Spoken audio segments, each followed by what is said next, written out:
I do, I do apologize in my last video in regards to the to my fanboyish attitude towards the Xbox 360. I do apologize for that, but in all reality, you're not missing that much when it comes to the Xbox 360. And the Xbox 360 is pretty similar to the PSP. Uh, and one of the things is that it lacks third-party support. Not only does it lack third-party support, but it's like, you know, and they charge you for every single little thing, and it's unreliable. Now, why do people buy Xbox 360 instead of game on the PC? Why?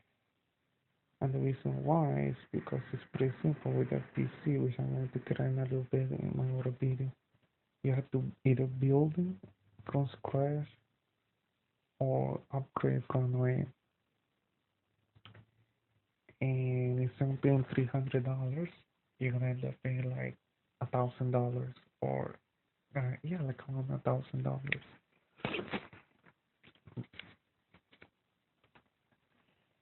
And you might pay like $2,000, $3,000 if you truly don't know what you're doing.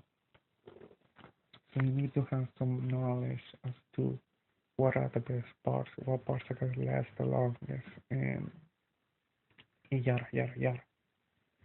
With this, so in a way, Microsoft hired a truly phenomenal marketing team and truly took advantage of this, you know, by selling an unreliable, outdated product. And a lot of people will say, well, I'd rather pay $300 now and having to deal with, you know, building a PC or having to go like, oh, I'm missing a graphics card, or my graphics card is not up to date, my power supply is not up to date, or I need more watts, or, you know, my processor is not doing anything.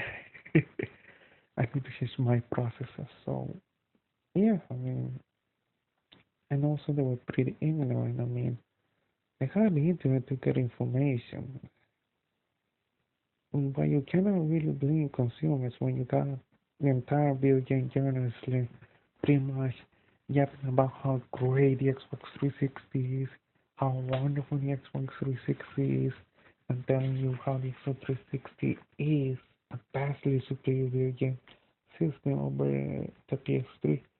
I mean, you got a lot of video game journalists that talk about how great every update is, and like, oh my god, this is a great update for the Xbox 360. Oh, this will truly help some issues, yada yada yada.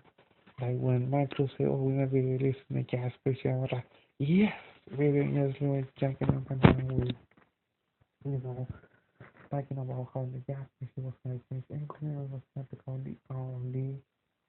board and generally was in the previous times when Microsoft announced Facebook, Twitter, and last on the Xbox 360, like, oh my god, what a great feat. So you got a bunch of journalists being cheerleaders for the Xbox 360.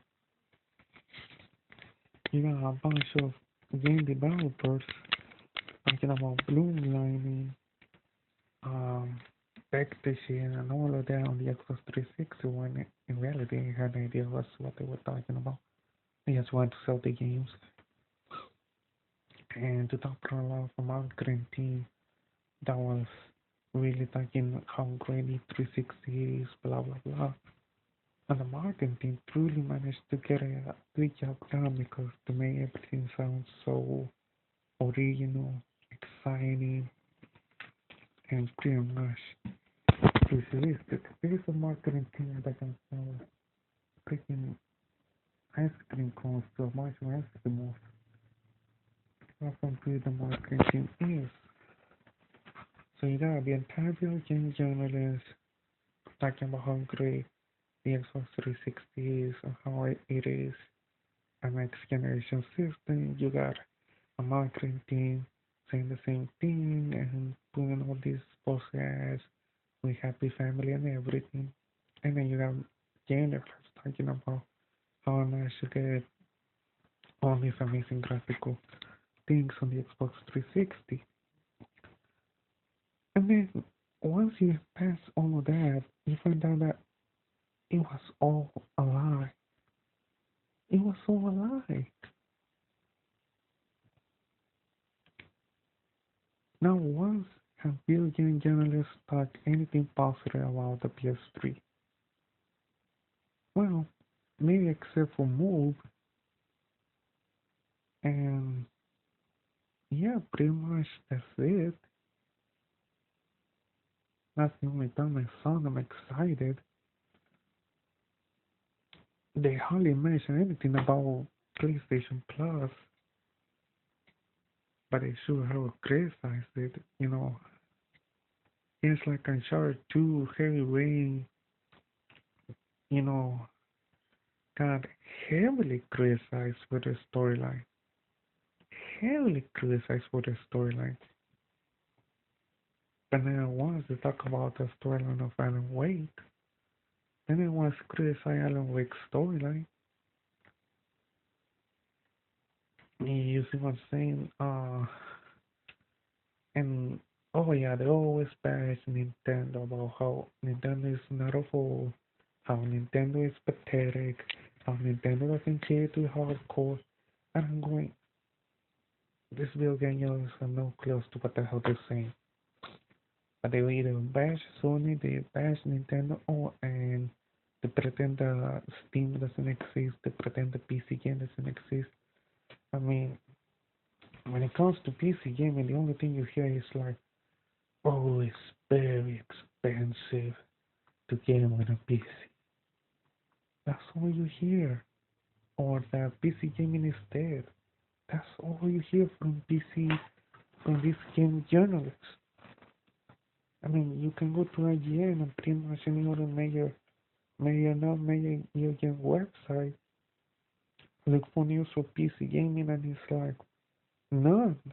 You're looking for news for Nintendo? Oh yeah, bunch of bashing on Nintendo. You're looking for news for Sony? Oh, Sony's terrible. Sony's doomed. So, consumers have a lot of misinformation in regards to the Xbox 360, and they managed to make people believe that the Xbox 360 was all of this and all of that when it wasn't. You see what I'm saying? That really kind of sucks.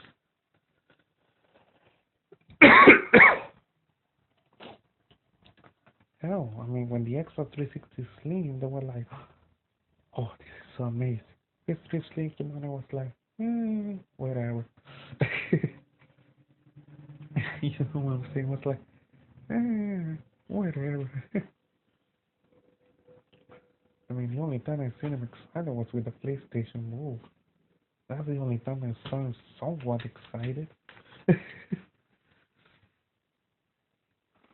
So with that out of the way, what do you mean by it was all alive? Because the Xbox 360 was truly alive when it was to the ROD. But it wasn't the ROD, it was also ROD standing for this game crashing, destroy jamming, um, these whatever. He also got overheating issues, or the screen will come out blurry, what have you, and it was pretty loud as hell. And the only issue that genuinely covered up was the ROD, which was the only issue that got pretty much, well, it wasn't completely eradicated, but I got to, a tolerable level with the Xbox 360 Slim. As far as Wi-Fi goes, it's good and all, but that is if you have problem connected to your PC.